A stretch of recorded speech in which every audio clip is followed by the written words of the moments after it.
jacked up than he usually. That's okay. That's okay. So, Public sex. okay, well, he's an exhibition. Yeah. That's it. He's like, we're at the beach. Take the clothes off. Yeah. All right, this is good. Too sexy. Well, okay. Yeah. He tires quickly and he decides, I don't want to jump on But the you bed." have to understand, he's a big dog. Yeah. Like there's a lot of body mass that he's moving. So if you compare that to like a little bitty dog, he's putting a lot of effort in. So and you can also like if he likes butt scratches, like one of the things Queso loves when she comes to retrieve, she loves to have like scratch her butt. So she'll run up to me and she'll be like, sorry. You're like, ew. But she's all like, do it. And I'm like, yeah, you like it, don't you? And then I'll tug with her. You can engage that way too. That way he understands it's all about just coming back to you. Right now he's like, let's go show everybody what I've got. We can modify that, that's not a big deal.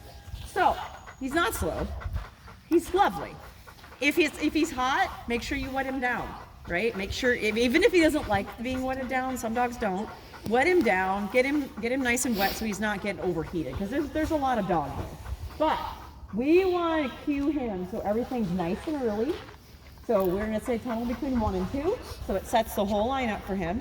And then your turns would be great for a small dog, but he's a big dog.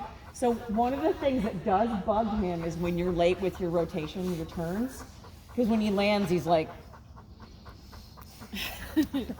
and then it's like kind of like your dad, where he's like, I'm not mad at you, but I'm just disappointed, right? Like that kind of thing. And so we want to make sure that he has the information that he's turning well before he takes off for the jump. Because otherwise, he's trying really hard to turn his body, but it's physically impossible for him to like basically turn over that jump. So I want to make sure that doesn't become a trigger for him.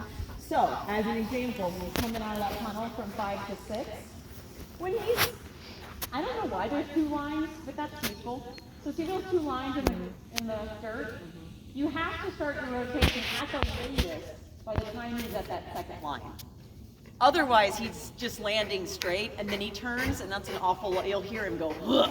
Yeah. When you hear that noise, it means that the dog wasn't turned soon enough. Okay, so it's just like coming up to a stop sign. You don't want to slam on the brakes. You want to coast into it, ideally. And so we want to work on that with you. But it's going to be the same thing coming out of the tunnel 3 to 4. When he's about halfway between the tunnel and that jump, you want to start your rotation so that we can get a nice soft turn from him, because that will demotivate him. It would demotivate a lot of dogs. Your border collies will just keep going. They'll get irritated, but they'll keep going, and he's going to be like, that was late. I would actually prefer that, because otherwise you're like, I'm a great handler, and everyone's like, no, you were really late, your dog must put up with it. He's going to be like, I didn't like that. I appreciate that about him. So we're going to start, so we're going to have a nice big long line. We're going to start with 1 again, and we're going to really work on that timing between 3 and 4.